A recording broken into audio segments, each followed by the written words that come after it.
Shabbat Shalom, irmãos. Que alegria pra gente estar aqui de volta na praça. Já fazia algumas sextas, né, alguns Shabbat que não podíamos estar, sobretudo por causa da chuva, né? Mas estamos aqui de volta, graças a Deus, felizes, né, contentes com 3 anos de bíblico, também felizes e contentes que a gente está com, né, o projeto da Sinagoga Igreja, quando não pudermos estar aqui também, online, né? A gente pretende fazer lives, quem sabe, e estamos felizes. Bom, aqui hoje a gente vai falar sobre Deuteronômio 31 e contextualizar rapidamente antes de ler o capítulo 31 de Deuteronômio. Bom, acontece que depois que Israel, né, o povo de Israel, foi retirado pela mão de Yahweh, né, pelo Deus de Israel, do Egito, eles, né, também sobre a batuta, vamos dizer, sobre a liderança de Moisés, eles perambularam por 40 anos pelo deserto, né, naquele ali da península, onde, lá em cima onde eles estavam, no norte do Egito, descendo para a península do Sinai e subindo para a terra de Canaã, né, hoje Israel, dá no máximo, de repente 3 meses andando. Então, na verdade, eles passaram 100 vezes mais tempo no deserto do que deveriam. Mas tudo pela desobediência, naquele episódio dos espias, onde só Caleb e Josué falaram para eles guerrearem contra os, né, moradores da terra de Canaã. Então, como foram 40 dias que os espias ficaram espiando, esses 40 dias viraram 40 anos, onde morreria todos daquela geração, menos Caleb e Josué. Bom, e nisso, já mais quase para o fim dos 40 anos, tem aquele episódio onde em Refidim, né, o Rafidim, Moisés fere a rocha, sai água da rocha, porém Deus viu que ele desobedeceu, que ele teve uma atitude impensada ali. E naquele ponto Deus também decidiu que assim como Miriam, a irmã de Moisés, morreu, Arão morreu, morreria Moisés. E aí o que acontece? Eles estão para entrar na terra prometida, eles estão ali, né, para atravessar o Rio Jordão. E aí aconteceu que Moisés, já sabendo que ele não iria atravessar, Moisés também sabendo que ali seria o seu ponto final, ele começou a instruir o povo sobre o que ia ocorrer. E aí eu sempre faço um paralelo, que para a Bíblia, um tempo de geração são 40 anos, né? Um tempo completo, um tempo perfeito. Por isso que Davi reinou 40 anos, Salomão reinou 40 anos, né? Da mesma forma que o povo ficou 40 anos no deserto, a vida de Moisés ela é dividida em 3 40 anos perfeitos, né? Então 40 mais 40 mais 40. Ou seja, Moisés morreu com 120 anos.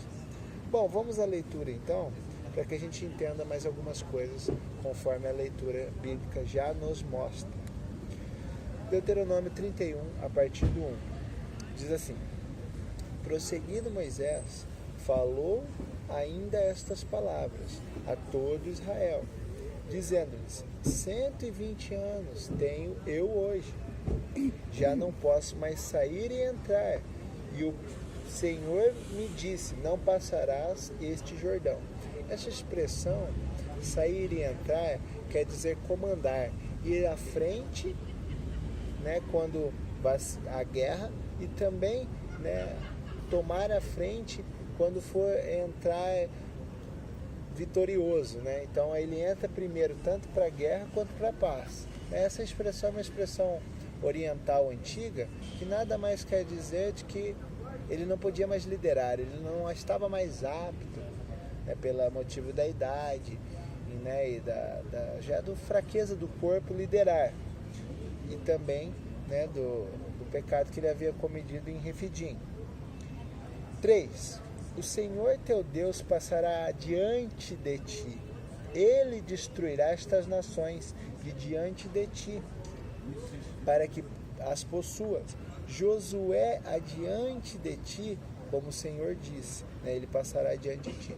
Então aqui tem também uma conotação meio personalista a Deus mesmo, que Deus iria à frente, conquistaria as nações, e não o poder da espada e a força dos israelitas, mas a mão de Yahvé, Deus iria à frente. Se a gente for fazer um paralelo, o próprio Cristo, a gente já falou aqui que ele é o anjo do Senhor, aquele que recebia adoração e falava em nome de Deus, é o príncipe dos exércitos de Yahvé. Então esse, o Jesus que depois reencarnou, encarnou, não reencarnou, não existe esse termo na Bíblia, mas encarnou aqui nessa terra, há 2000 anos atrás, ele era esse ser, né, que formava um com Deus, né, o Logos, né, a palavra. Então ele foi à frente. E olha assim no 4, e olha o que fala no 4.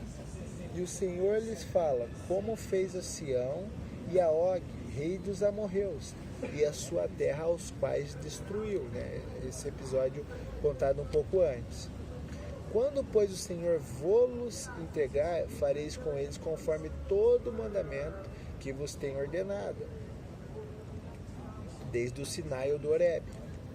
Sede fortes e corajosos, não temais, nem vos atemorizeis diante deles, porque o Senhor é vosso Deus, é quem vai convosco.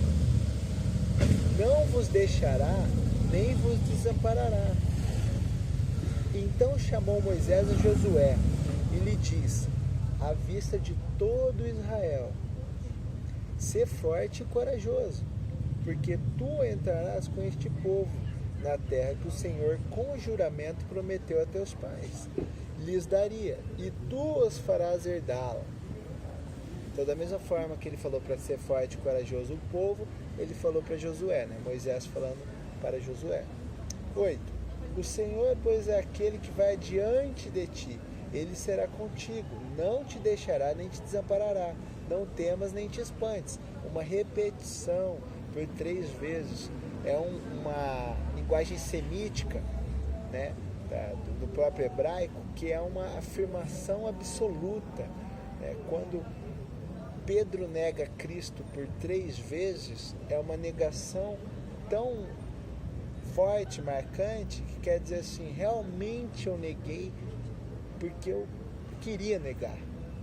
Da mesma forma, quando Deus fala que não vai desamparar o povo por 3 vezes, realmente Deus é como se ele afirmasse, reafirmasse e reafirmasse mais uma vez ainda, reafirmasse que não vai. Então é uma certeza absoluta de que isso vai acontecer. Ele não vai desamparar. Moisés escreveu esta lei e a entregou aos sacerdotes, filhos de Levi, que levavam a arca do pacto do Senhor, e a todos os anciãos de Israel. Também, no 10, Moisés lhes deu ordem, dizendo, ao fim de cada 7 anos, no tempo determinado, no ano da remissão, né, no Shemitah, nesse Shemitah, a cada 7 anos tinha aquela remissão, né, dos escravos israelitas e também dos débitos. Na festa dos tabernáculos, né? Então, na festa dos tabernáculos se daria o que ele vai falar. Quando todo Israel vier a comparecer perante ao Senhor teu Deus, no lugar que ele escolher, lereis esta lei diante de todo Israel para ouvirem. Então, a cada 7 anos, no ano da remissão, seria lido toda a lei que Deus deu a Moisés para transmitir ao povo, para que o povo sempre inculcasse, lembrando que a grande maioria não tinha leitura, a não ser os anciãos, os levitas, né, aqueles que eram líderes, né, que depois viriam fazer o papel dos escribas, dos fariseus, sobretudo os que ensinavam ao povo. Esses eram letrados, os chefes das sinagogas, né? Por isso que era tão espantoso o próprio Jesus em Jerusalém ensinando a lei, os profetas e os salmos. Por quê? Porque como pode um um galileu, né, criado na Galileia, nascido na Judéia, porém criado na Galileia, um tecton, ou seja, um carpinteiro, sobretudo mexer com madeira, né, os carpinteiros tecton daquela época, tecton, um termo grego, como pode um homem que tem 99% de chance de ser iletrado entender da Bíblia? Porque Jesus não era iletrado, mas a maioria dos fazendeiros, dos pastores, né, dos homens do campo, né, eles não tinham leitura.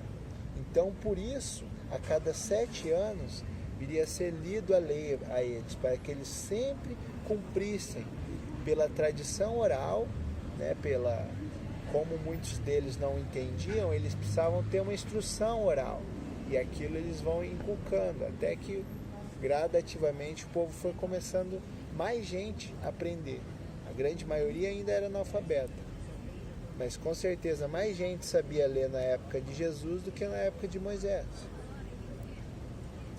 Ele diz assim, no 12: congregai o povo, homens, mulheres e pequeninos, e os estrangeiros que estão dentro das vossas portas, para que ouçam e aprendam, e temam ao Senhor vosso Deus, e tenham cuidado de cumprir todas as palavras desta lei. Também disse o Senhor a Moisés: eis que vem chegando o dia em que hás de morrer, chama a Josué, e apresentai-vos na tenda da revelação, né, ou na tenda da congregação, para que eu lhes dê ordens. Assim foram Moisés e Josué, e se apresentaram na tenda da congregação. Então o Senhor apareceu na tenda, na coluna de nuvem, e a coluna de nuvem parou sobre a porta da tenda, né, uma teofania, uma aparição, né, de Deus. E disse o Senhor a Moisés: eis que dormirás com teus pais, né, ou seja, morrerás, e este povo se levantará e se prostituirá, indo após os deuses estranhos da terra na qual está entrando, e me deixará e quebrará o meu pacto, ou aliança, que fiz com ele, né, o Berit, né, que a gente já explicou lá na série aos Hebreus, que o Berit é uma aliança, é um contrato entre duas partes, de mútua aceitação e de mútua fidelidade. Então, no 17, se acenderá a minha ira naquele dia contra ele, e eu o deixarei, né, contra o povo, e dele esconderei o meu rosto, e ele será devorado. Tantos males e angústias o alcançarão, que dirão naquele dia: não é porventura por não estar o meu Deus comigo que me sobrevieram estes males? Esconderei, pois, totalmente o meu rosto naquele dia, por causa de todos os males que se tiver feito, e se haver tornado para outros deuses. Essa figura de prostituição é a figura da infidelidade, né, sobretudo de adoração a ídolos. Agora, pois, escrevei para vós este cântico, e ensinai-o aos filhos de Israel. Ponde na boca, para que este cântico me sirva por testemunha contra o povo de Israel. Porque eu introduzirei na terra, que com juramento prometi a seus pais, terra que mana leite e mel, e comerá, fartar-se-á, engordará. Então tornar-se-á para outros deuses, o servirá e me desprezará, violando meu pacto. No 21. E será que quando lhe sobrevierem muitos males e angústias, então este cântico responderá contra eles por testemunha, pois não será esquecido da boca de sua descendência, porquanto conheço a sua imaginação, o que ele maquina hoje, o que o povo maquina hoje, antes de eu o ter introduzido na terra que prometi com juramento. Então é a onisciência atemporal de Deus aqui sendo exaltada. No 22, assim Moisés escreveu este cântico naquele dia e o ensinou aos filhos de Israel. O cântico está no capítulo posterior, no capítulo 32, que a gente não vai ler, mas vale a pena ler. É um cântico de mais ou menos 50 e poucos versículos, muito legal. O capítulo, né? Tem 52 versículos, se eu não me engano, 52. Ou... isso mesmo, 52. Tá? Então, é um capítulo bonito, vale a pena ler. Assim Moisés escreveu este cântico naquele dia e disse aos filhos de Israel: E ordenou o Senhor a Josué, filho de Num, dizendo: Sê forte e corajoso, porque tu introduzirás os filhos de Israel na terra com que juramento lhes prometi, e eu serei contigo. Terceira vez que ele fala ser forte.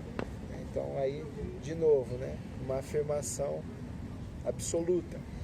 Ora, tendo Moisés acabado de escrever no livro todas as palavras dessa lei, esse livro da lei de Moisés, né? Sefer Torat Moshe, que é o livro da lei de Moisés, em hebraico, ele é todas as instruções que foram dadas no Sinai, que são exteriores às tábuas dos 10 mandamentos, ao decálogo. Porque o decálogo é como se fosse, ele não é um resumo, é como se ele fosse um índice de todas as leis. Já o resto das leis que Deus transmitiu para Moisés transmitir para o povo, ele escreveu num livro, que muito provavelmente essa lei deuteronomística é a lei que foi encontrada lá muitos anos depois que Josias tentou, né, introduzir, acharam esse livro da lei. Então, possivelmente seja isso. No 25, deu ordem aos levitas que levavam a arca do pacto do Senhor, dizendo: Tomai este livro da lei e ponde-o ao lado da arca da aliança do Senhor vosso Deus, para que ali esteja por testemunha contra vós. Porque conheço a vossa rebeldia e a vossa dura cerviz. Eis que vivendo eu ainda hoje convosco, rebeldes fostes contra o Senhor, e quanto mais depois da minha morte. Congregai perante mim todos os anciãos das vossas tribos e vossos oficiais, para que eu fale estas palavras aos seus ouvidos, e tome por testemunha contra eles o céu e a terra. De novo, 3 vezes ele fala testemunho, para afirmar, das 2 ou 3 testemunhas, que o próprio Deuteronômio diz, pois em Apocalipse vai falar das 2 testemunhas. Jesus diz também onde 2 ou 3 pessoas estiverem reunidas em meu nome, eu ali estarei. Então, amém. Isso aqui temos 2, 3, 4, ou que seja pela internet, vocês vendo depois, Deus está no meio dessa congregação de pessoas. Eclésia, igreja, sinagoga, mesmo termo, congregação de pessoas.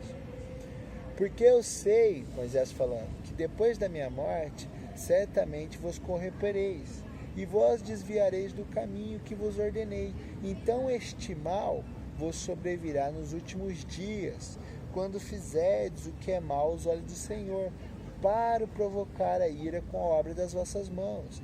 Então Moisés proferiu todas as palavras deste cântico, ouvindo toda a Assembleia de Israel.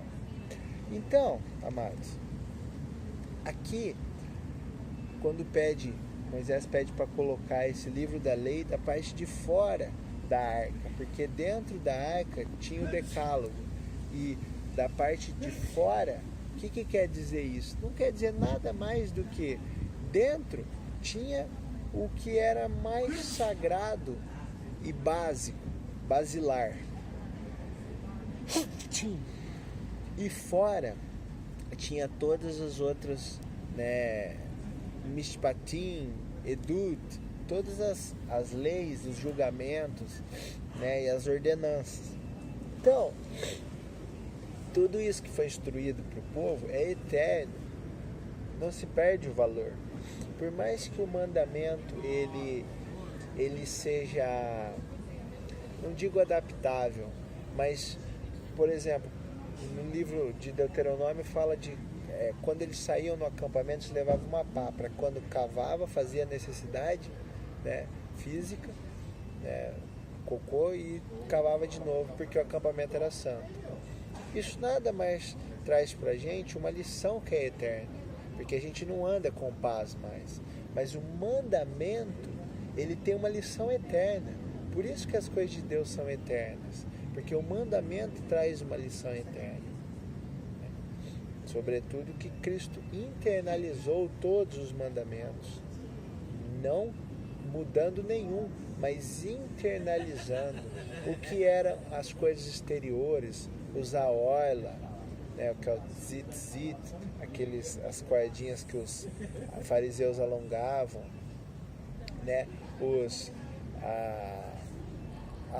eles colocavam os filactérios, né, para orar e tal. Todas essas coisas Jesus internalizou, né? Ele não tomou isso como literal no sentido exterior, mas ele tomou isso como interior no sentido literal.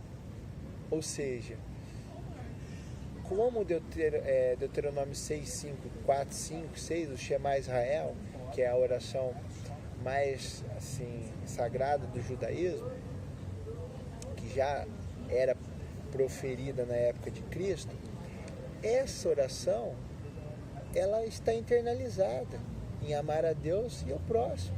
Não precisa você colocar filactérios ou tzitzit para se lembrar, porque o homem que medita na lei de dia e de noite, que o Salmo 1 fala, é o homem que é segundo a Bíblia, que é segundo o coração de Deus, e não aquele que exteriormente tem a aparência do bem, a aparência da santidade e da justiça, mas dentro é como um sepulcro, podre, e por fora é caiado, é bonitinho, é pintadinho, podre. Caiado por quê? Porque naquela época, com o templo erguido, os fariseus usavam branco, e não preto hoje, como os judeus ortodoxos, que são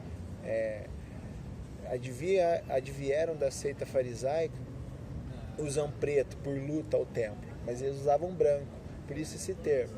Mas eles tinham rapina, eles tinham podridão. Então, o que a gente sempre tem, amados, coragem, como o povo teve, por mais que o povo, depois de 400, 500 anos depois, ele terminou de se prostituir, sempre houveram pessoas fiéis como Neemias, Esdras, Daniel, Ezequiel e outros profetas, e também como os próprios discípulos, né, e apóstolos, e o Messias Jesus, né, que não se deixaram abater. Então, de frente do Jordão, do obstáculo, sigam orando, sigam crendo, sigam observando e praticando a palavra de Deus, porque vocês vão ver que talvez não está nem tão longe a vitória, né? Ainda aqui, e também a vitória, que é a volta de Cristo, está próxima. Que vocês tenham shalom, vocês tenham as mais ricas bênçãos dos céus. Creiam de verdade, amados. Há mais de 3 anos nós fazemos isso, e cada dia mais nós andamos com o tempo